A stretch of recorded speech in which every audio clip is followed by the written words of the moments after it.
শহীদ উসমান হাদি গণতন্ত্রের জন্য লড়াই করেছে, গণতান্ত্রিক উত্তরণের জন্য লড়াই করেছে, মানুষের অধিকারের জন্য কথা বলেছে, বাংলাদেশের স্বাধীনতা সার্বভৌমত্বের জন্য কথা বলেছে, এদেশের মানুষের অধিকারের জন্য কথা বলেছে।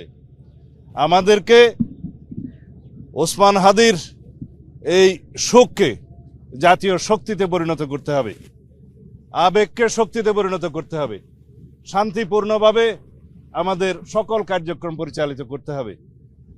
দেশীয় এবং বিদেশীয় সকল চক্র যারা গণতন্ত্রের পথে বাধা হয়ে দাঁড়াতে চায়, যারা নির্বাচনকে বাধাগ্রস্ত করতে চায়, এদেশের গণতান্ত্রিক উত্তরণকে যারা বাধাগ্রস্ত করতে চায়, কণ্ঠকাঠিন্য করতে চায়, তাদেরকে আমরা সমুচিত জবাব দেব গণতান্ত্রিক উত্তরণের প্রক্রিয়াকে সহজতর করে।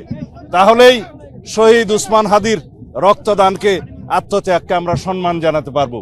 এই মুহূর্তে আমাদের প্রত্যাশা শান্তিপূর্ণভাবে যেন আমরা শহীদ উসমান হাদির দাফনটা সম্পন্ন করতে পারি। তারপর থেকে সারা জাতির প্রতি আমাদের আহ্বান, আকাঙ্ক্ষা যেন আমরা সুশৃঙ্খল থাকি, কোনো রকমের কোনো উস্কানিতে যেন আমরা পা না দিই।